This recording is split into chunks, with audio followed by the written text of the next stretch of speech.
سے خیریت سے ہوں گے۔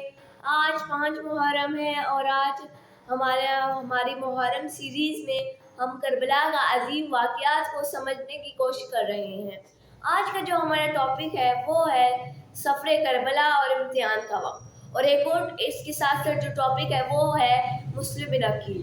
آج ہم مسلم بن عقیل کے بارے میں بات کریں گے۔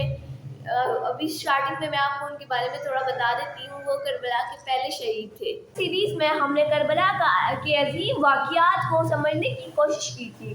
کل ہم نے صبر اور استقامت کے پیغام پر بات کی تھی۔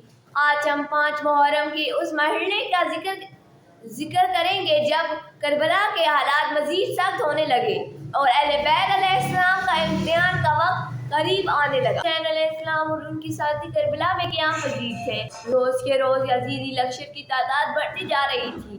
ہر نئے دن ایک نئی آزمائش لے کر آ رہے تھے۔ امام حسین علیہ السلام کو معلوم تھا کہ ان کا مقصد صرف اپنی جان بچانا نہیں ہے بلکہ اسلام کا اصل روح کو زندہ رکھنا ہے۔ اس لیے آپ ہر مشکل کو اللہ کی رضا سمجھ کر قبول کر رہے تھے۔ 5 محرم تک کربلا کا ماحول بہت نازک ہو چکا تھا۔ لشکروں کا گھیرا تک آ چکا تھا۔ اہل بیت علیہ السلام اور ساتھیوں کو اندازہ ہو چکا تھا کہ آنے والے دن اور بہت سخت ہوں گے۔ ان سب کے باوجود امام حسین علیہ السلام کے چہرے پر سکون تھا۔ آپ کا یقین اللہ پر پورا تھا۔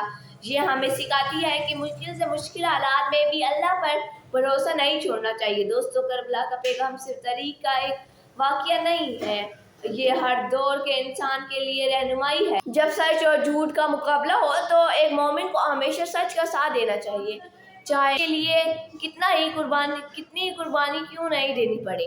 آج ہم اپنی زندگی پر بھی نظر دیتے ہیں۔ کیا ہم مشکل وقت میں صبر کرتے ہیں؟ کیا ہم سچ کا ساتھ دیتے ہیں؟ کیا ہم اللہ پر توقع رکھتے ہیں؟ ابھی ہم بات کریں گے مسلم بن عقیل، جنہیں سفیر امام حسین بھی کہا جاتا ہے۔ دوستو، چلیے اپنے لیکچر کی طرف چلتے ہیں۔ دوستو، ان دنوں کربلا کے واقعات کے ساتھ ساتھ ہمیں کو بھی یاد رکھنا چاہیے۔ مسلم بن عقیل علیہ السلام کو امام حسین علیہ السلام نے کوفے کے حالات معلوم کرنے کے لیے بھیجا تھا۔ شروع میں کوفے کے حضرات لوگوں نے ان کا ساتھ دینے کا وعدہ کیا، لیکن جب امتحان کا وقت آیا تو اکثر لوگ پیچھے ہٹ گئے۔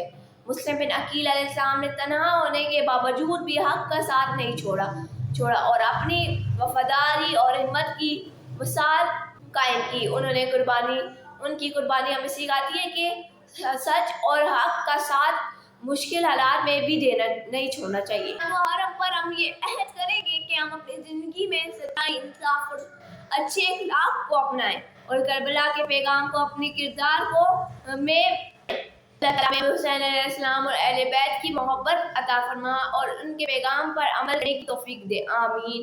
اگر آپ کو میری ویڈیو اچھی لگی ہو تو میرے چینل سعیدہ احمد زارا کو ملتے ہیں ایک نئی ویڈیو کے ساتھ، ایک اور نئے ٹاپک کے ساتھ۔ تب تک کے لیے اللہ حافظ، بائے بائے۔